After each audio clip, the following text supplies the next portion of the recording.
The airport lights blurred through her vision as Chiamaka held her daughter's hand tighter, her heart hammering when she spotted him across the terminal. Kang Min-ho, the man who once owned every piece of her soul, now standing frozen, his dark eyes locked on the little girl beside her. His jaw clenched, power radiating from his perfectly tailored suit, but something shattered behind that cold, controlled mask when the child looked up with eyes eerily familiar to his own. 6 years of silence. 6 years of secrets. And now, nowhere left to run. Tell us where you're watching from in the comments below. And if you're already hooked by this story, smash that like button and subscribe to Timeless K-Love. Because trust me, you don't want to miss what happens next. We pour our hearts into every single story for you, so show us some love. Let's dive in. Chiamaka's breath caught in her throat as she tried to steer 5-year-old Nari toward the exit, but it was too late. Min-ho's long strides closed the distance between them with frightening speed, his presence commanding attention from every passerby. He stopped 3 feet away, his gaze dropping to the little girl with soft curls and warm brown skin, then rising back to Chiamaka with an intensity that made her knees weak. Chiamaka! His voice was deeper than she remembered, rougher with suppressed emotion. Min-ho.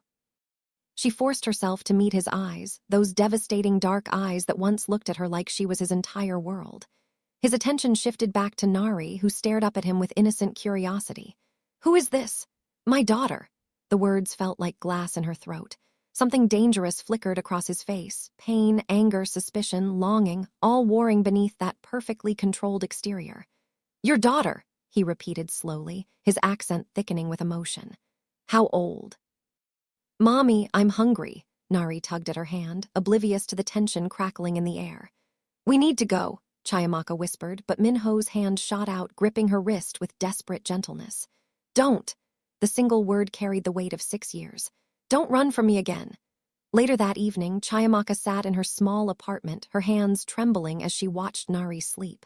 Coming back to Seoul had been necessary. Her mother was ill, and family came first. But she'd prayed she wouldn't see him. The doorbell rang, and her heart stopped. Through the peephole, Min-ho stood there, still in his suit, looking exhausted and furious and heartbroken all at once. She opened the door a crack. You can't be here. 5 years old, he said quietly, his voice like gravel. She's 5 years old, Chiamaka, and her eyes. He pushed his hand through his hair, a gesture she remembered from when he was overwhelmed. Tell me I'm wrong. Tell me she isn't mine, and I'll walk away right now. The lie wouldn't come. It died on her lips as she saw the raw vulnerability in his face, this man who controlled one of Seoul's largest pharmaceutical empires, who made politicians and CEOs nervous with a single glance, now standing at her door looking utterly undone. You left, she whispered. You chose your family's expectations over us, over me. My father gave me an ultimatum, marry the woman he chose or lose everything. I was 25 and arrogant enough to think I could fight him, but I wasn't strong enough yet. His hand gripped the doorframe. I looked for you. For 2 years I searched everywhere, but you disappeared completely. I was protecting my baby. Our baby. The words came out rough, possessive, anguished. Let me see her, please. The next morning, Min-ho arrived with bags from expensive children's stores, his driver waiting by the black sedan. Nari's eyes went wide at the mountain of toys and clothes, but Chiamaka immediately tensed. You can't just buy her affection, she said sharply. I'm not trying to. He knelt down to Nari's level, his stern face softening in a way Chiamaka had never seen. Hello, my name is Min-ho. Your mother and I are old friends. You're tall, Nari observed with childlike honesty. Do you like butterflies? Mommy and I saw butterflies at the park. Something tender crossed his features. I like whatever makes you happy. Watching them together made Chiamaka's chest ache. She'd robbed them both of 5 years, but she'd also protected Nari from a world that would have torn their relationship apart. The Kang family was ruthless, traditional, powerful. They would never have accepted a Nigerian woman and a mixed child into their pristine lineage. Min-ho stood, his gaze finding hers. We need to talk, privately. I'll have my assistant come stay with Nari. She's a grandmother herself, trustworthy, background checked. I'm not leaving my daughter with a stranger. Then bring her. But we're talking, Chiamaka, today. By afternoon, they sat in a private garden restaurant, Nari playing in the designated children's area under the watchful eye of Min-ho's kind-faced assistant. The spring air was fragrant with cherry blossoms, but tension wrapped around Chiamaka's shoulders like steel. Why did you come back? Min-ho asked, his fingers wrapped around an untouched cup of tea. My mother's sick. She needs surgery and I'm all she has. His jaw tightened. You should have called me. I would have helped. You made your choice 6 years ago, and you made yours when you kept my daughter from me. The words held no anger, only devastating pain. I understand why. My family would have made your life hell, but I'm not the same man I was then, Chiamaka. I own 40% of Kang Pharmaceuticals now. My father retired last year after his stroke. I have power, real power, and I'm not afraid to use it. She looked away, watching Nari's innocent laughter. What do you want from me? Everything. The raw honesty in his voice made her breath catch. I want to know my daughter, I want to be her father, and I want you back in my life in whatever way you'll allow. You can't just... I never stopped thinking about you. He leaned forward, his presence overwhelming. Every woman I met, every business dinner, every empty night, I compared them all to you. To the way you laughed, the way you challenged me, the way you made me feel like I could be more than just the Kang heir. A few days later, Min-ho began showing up regularly. He'd take Nari to the park, buy her ice cream, listen patiently to her endless stories about butterflies and unicorns. Chiamaka watched him transform, this feared CEO who made shareholders tremble now getting down on his knees to examine caterpillars with a 5-year-old's enthusiasm. He's very good with her, her neighbor Mrs. Park commented one evening. Your husband. He's not my husband, Chiamaka said quickly. But he looks at you like you're the son, the old woman smiled knowingly. And at your daughter like she's made of stardust. That kind of love is rare, dear. That night after Nari fell asleep, Min-ho lingered at the door. The air between them felt charged, heavy with unspoken words and 6 years of longing. Come to dinner with me, he said softly. A real dinner, no Nari, no business, just us. Min-ho, I know I hurt you, I know I chose wrong, but give me a chance to prove I'm different now, please. The vulnerability in his voice undid her. This powerful man begging. One dinner, she whispered. The following Saturday, Chiamaka wore a deep purple dress that hugged her curves, her natural hair styled in elegant twists. Min-ho arrived in a tailored black suit, his eyes darkening with unmistakable desire when he saw her. You're stunning, he breathed, then caught himself. Sorry, I shouldn't. Thank you, she said quietly, heat rising in her cheeks. The restaurant was exclusive, top floor, overlooking Seoul's glittering skyline. Min-ho had reserved the entire space. As they ate, conversation flowed more easily than she'd expected. He asked about her work as a translator, her mother's health, her life in Nigeria. He shared stories about building his power within the company, the battles with his father, the loneliness of success without someone to share it with. I was engaged once, he admitted, staring into his wine. Right after you left, the woman my father chose. I broke it off after 3 months. She was perfect on paper, wealthy family, proper education, everything the Kangs wanted, but she wasn't you. Chiamaka's heart clenched. Min-ho, every curve of your body is burned into my memory, he continued, his voice dropping low, intimate. Every sound you made, every way you'd look at me when you thought I wasn't paying attention. I've been half alive for 6 years, Chiamaka. And then I saw you at the airport, and suddenly I could breathe again. The intensity in his gaze made her dizzy. She wanted to run to protect herself, but God help her, she also wanted to lean forward and let herself fall back into him. Later that night, he walked her to her door, the tension between them crackling like electricity. She fumbled with her keys, hyper-aware of his presence behind her, his breath warm against her neck. Chiamaka! Her name on his lips was a prayer and a curse. She turned, and suddenly they were inches apart, his hand coming up to cup her face with devastating gentleness. His thumb traced her bottom lip, and she couldn't suppress the slight tremble that ran through her. I want to kiss you, he whispered roughly.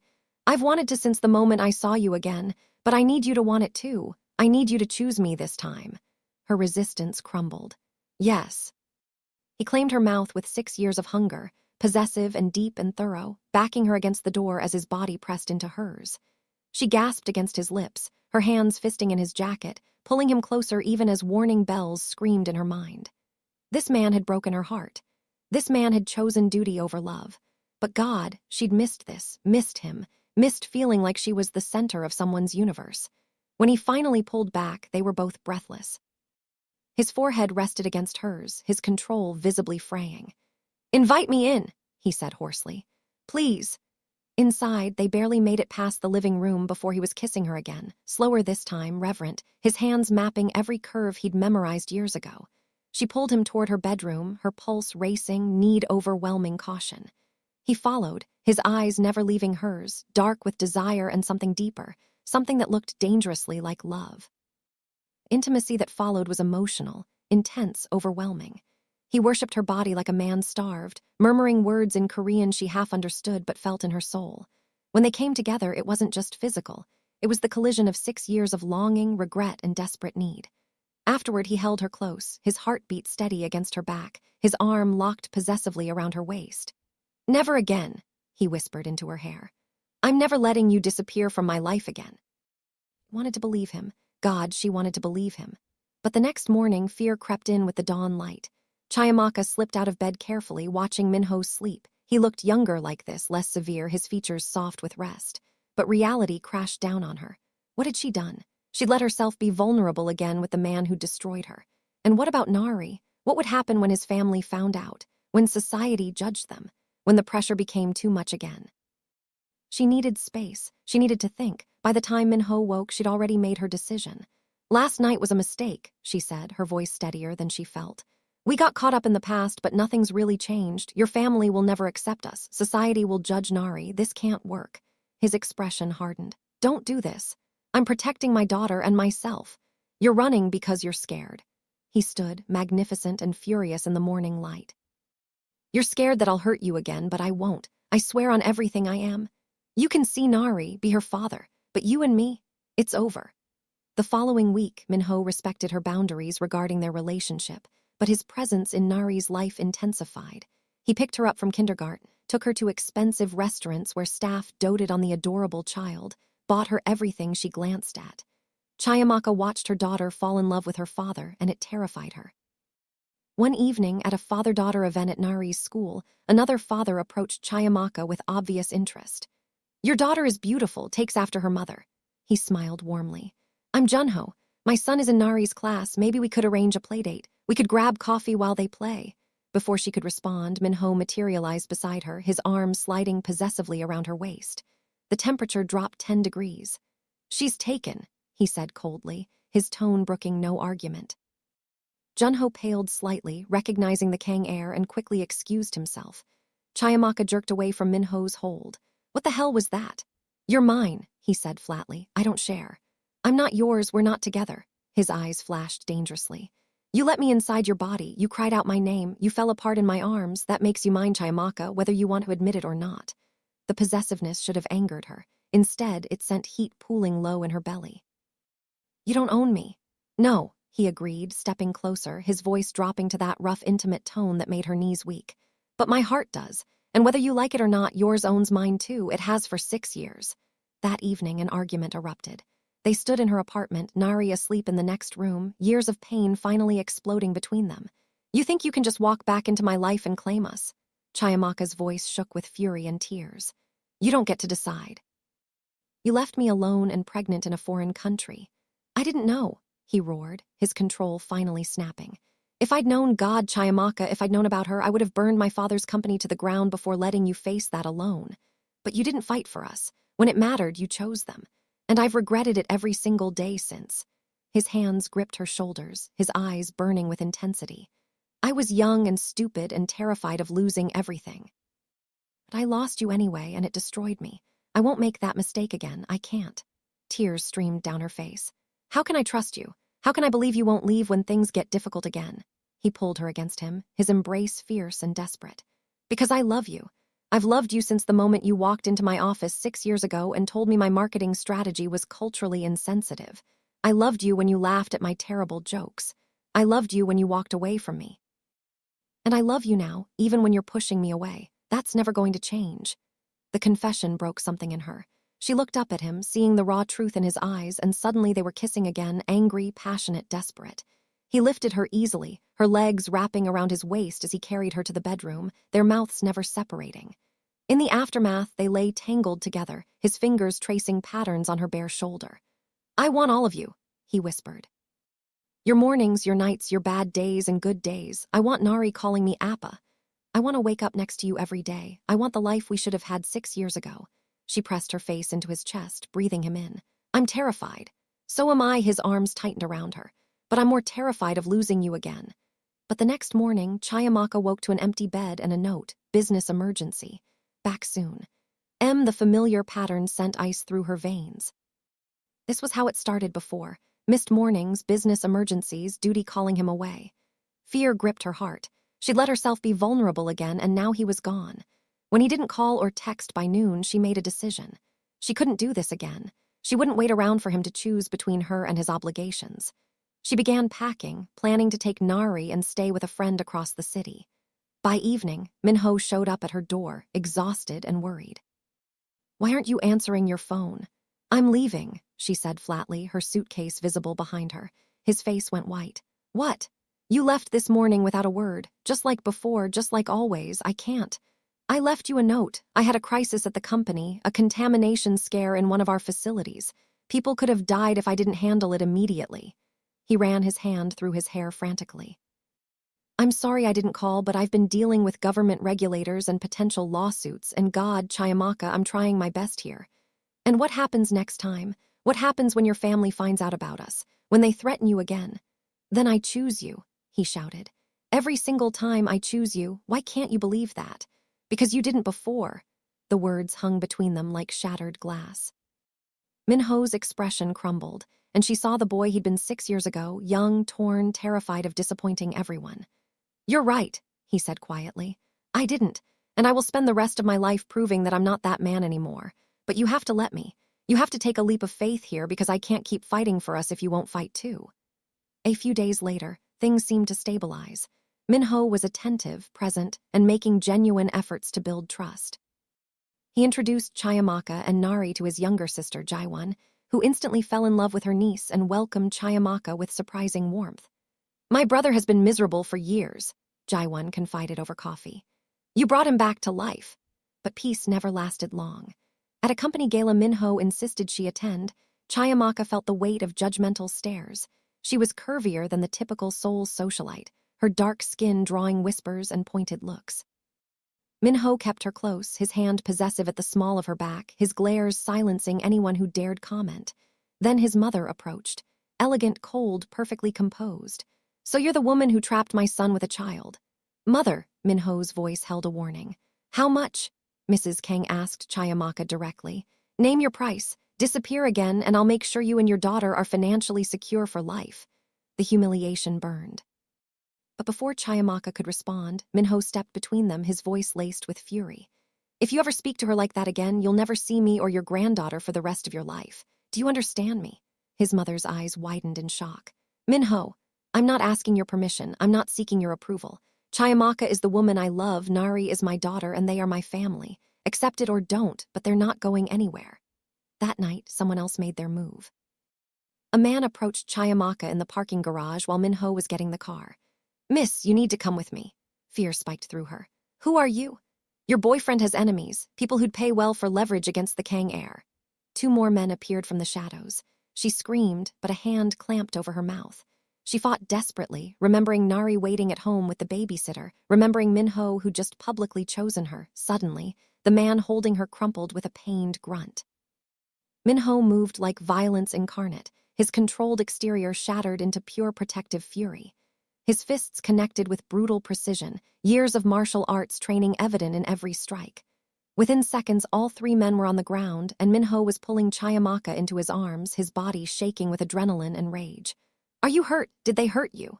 His hands ran over her frantically, checking for injuries. "I'm okay," she gasped. "Min-ho, I'll kill them." His voice was cold, deadly serious. "Anyone who touches you—" "I'm okay," she repeated, gripping his face, forcing him to focus. "I'm okay." Security arrived, along with police. The men were business rivals attempting to kidnap her for ransom. As statements were taken, the reality sank in. Being with Min-ho meant being a target, meant living with danger. Back at her apartment, Min-ho checked on sleeping Nari, his expression tender before returning to where Chiamaka sat on the couch, still trembling slightly. "Pack your things," he said quietly. "You and Nari are moving into my penthouse. I have security cameras, trained guards. I'm not risking you again." "Min-ho, this isn't negotiable." He knelt before her, taking her hands. "I almost lost you tonight. If I'd been 30 seconds later," his voice broke. "Please, let me protect you. Let me keep you both safe." She saw the terror still lingering in his eyes, the way his hands shook slightly despite his controlled tone. Okay. The move happened quickly. Min-ho's penthouse was stunning, floor-to-ceiling windows, modern luxury, and a bedroom for Nari that he'd already started decorating with butterflies and unicorns. Chiamaka tried not to let her heart melt at the evidence that he'd been planning this, hoping she'd say yes. Living together changed everything. She saw him at his most vulnerable, exhausted after 18-hour workdays, stressed about board meetings, tender with Nari during bedtime stories. He saw her without makeup, in her ratty pajamas, dealing with Nari's tantrums and her own mother's declining health. And somehow it worked. They worked. Late at night, after Nari was asleep, they'd sit on the balcony overlooking Seoul. "Tell me about when she was born," he asked one evening. Chiamaka smiled sadly. "I was terrified. Alone in Lagos, my mother furious with me for getting pregnant, no money, no plan. But the moment they placed her in my arms," she wiped at tears. "She looked at me with your eyes, and I knew I'd do anything to protect her. I'm sorry I wasn't there." His voice was thick with emotion. "I'm so sorry. You're here now," she whispered. "That's what matters." Several weeks later, things seemed perfect, until they weren't. A scandal broke, photos of Chiamaka leaving Min-ho's penthouse, headlines screaming about the Kang heir's foreign mistress and secret love child. The media circus was brutal, racist undertones clear in every article. Min-ho's response was swift and devastating. He held a press conference, Chiamaka beside him despite her protests, Nari safely hidden from cameras. "6 years ago, I made the worst mistake of my life," he announced to dozens of reporters. "I let the woman I loved walk away because I was too afraid to stand up to my family's expectations. She left, and I didn't know she was carrying my daughter. For 6 years, I missed watching my child grow. For 6 years, I lived half a life without the woman who owns my heart. That ends today." He turned to Chiamaka, ignoring the cameras, his entire focus on her. "I love you. I have always loved you. And I'm done hiding it, done apologizing for it, done letting anyone make you feel like you're anything less than the most extraordinary woman I've ever known." Then he pulled out a ring, a stunning diamond surrounded by purple sapphires. "Marry me, not someday, not eventually. Marry me now. Choose me like I'm choosing you, publicly and irrevocably." Chiamaka's heart stopped. The entire world seemed to hold its breath. "Min-ho, I know I hurt you. I know I have years of trust to rebuild. But I'm asking you to take a chance on us. On this family we're building. On the life we can have if we're brave enough to fight for it together." Tears streamed down her face. Every fear, every doubt, every moment of pain, it all crashed against the overwhelming truth that she loved this man, had never stopped loving him. "Yes," she whispered. The cameras went wild, but Min-ho only had eyes for her as he slid the ring onto her finger and kissed her like she was his salvation. But danger wasn't finished with them. 2 days before their planned wedding, Chiamaka received a call. Nari had been taken from kindergarten by men claiming to be family friends. The world stopped. Min-ho's transformation was terrifying. Every ounce of civility, every bit of control, gone. He made calls, mobilized his security team, contacted police, and leveraged every connection he had. Within an hour, they had a location, a warehouse owned by a rival pharmaceutical company trying to force Min-ho out of a lucrative contract. "Stay here," he ordered Chiamaka, already heading for the door. "The hell I will, she's my daughter." Something fierce and proud flashed in his eyes. "Our daughter, and we're getting her back together." The warehouse was cold and dark. Police surrounded it, but Min-ho refused to wait. He went in with his security team, Chiamaka right behind him despite everyone's protests. The terror of not knowing if Nari was hurt, scared, crying for them, it was unbearable. They found her in a back room, terrified but unharmed, clinging to a stuffed butterfly. The moment she saw them, she screamed, "Appa, Mommy!" Chiamaka ran to her, gathering her close, sobbing with relief. Min-ho wrapped his arms around them both, his body shaking with the aftermath of pure terror and rage. Kidnappers were arrested. The rival company faced criminal charges, but none of that mattered as much as the small girl between them, finally safe. Later that night, after Nari finally fell asleep between them in their bed, Min-ho held Chiamaka close. "I can't do this without you," he whispered. "I can't be the father she needs, the man I want to be without you beside me." "You're not doing it without me," she promised. "Never again." "Promise me," he said urgently, pulling back to look at her. "Promise me you'll never run again, that no matter how scared you get, you'll stay and fight with me." "I promise," she said. I love you, Min-ho. I think I've loved you since the moment you defended my work to that dismissive board member 6 years ago. And I'll spend the rest of my life choosing you, choosing us. Their wedding was small and private, held in a garden overlooking Seoul. Nari served as flower girl, scattering petals with serious concentration. Min-ho's sister stood as bridesmaid, and even his mother attended, her expression carefully neutral but present. When Min-ho saw Chiamaka walking toward him in her wedding dress, tears gathered in his eyes. She was stunning, curvy, and confident in his. Finally, irrevocably his. "You're the most beautiful thing I've ever seen," he whispered when she reached him. "You're not so bad yourself," she teased, her own eyes wet. The ceremony was emotional, their vows deeply personal. When they kissed as husband and wife, Nari cheered loudly, making everyone laugh through their tears. 6 months later, Chiamaka stared at the pregnancy test in shock. Positive. She was pregnant with their second child. When she told Min-ho, he lifted her off her feet, spinning her around with pure joy before setting her down carefully, his hand immediately going to her still flat stomach. "We're having another baby," he said in wonder. "Are you happy?" she asked, suddenly nervous. "Happy." He laughed, the sound free and unguarded. "Chiamaka, you gave me back my life. You gave me a daughter I adore. You made me a better man. And now you're giving me another child. I'm not happy. I'm blessed beyond anything I deserve." Nari was thrilled to learn she'd be a big sister, already planning how she'd teach the baby about butterflies and unicorns. Min-ho was impossibly attentive, treating Chiamaka like precious glass despite her eye rolls. 8 months later, their son was born, a healthy baby boy with his father's features and his mother's warm coloring. They named him Ezra, meaning helper, because he completed their family in ways they hadn't known they needed. Min-ho held his son with the same wonder he'd shown when he first truly held Nari, his hard exterior completely melted away. "Thank you," he whispered to Chiamaka, his eyes wet. "Thank you for not giving up on us. Thank you for letting me be their father, your husband. Thank you for choosing me." She smiled, exhausted but radiant. "Always." Years would pass, but the memory of that night in the airport, when their eyes met again after 6 years apart, would remain vivid. The moment everything changed. The moment fear transformed into courage, pain into healing, and broken hearts found their way back together. Min-ho would continue building his empire, but his true legacy was the family he protected with everything he had. Chiamaka would flourish in her career, knowing she had a partner who celebrated her strength rather than feared it. Nari would grow up confident and loved, secure in the knowledge that her parents fought for each other and for her. And little Ezra would know nothing but the warmth of a family built on second chances. Sometimes, late at night when the children were asleep, Min-ho would pull Chiamaka close and whisper, "I found you again. I'm never letting go." And she'd smile against his chest and whisper back, "Good. Because I'm not going anywhere." They had fought through fear, fought through danger, fought through the world trying to keep them apart. But love, real, stubborn, fierce love, had won. And that, in the end, was everything. The end. If this story touched your heart, please like this video and subscribe to Timeless K-Love. We create these emotional journeys for you, and your support means everything. Drop a comment telling us your favorite moment, and don't forget to hit that notification bell so you never miss our next story. Thank you for watching. Red.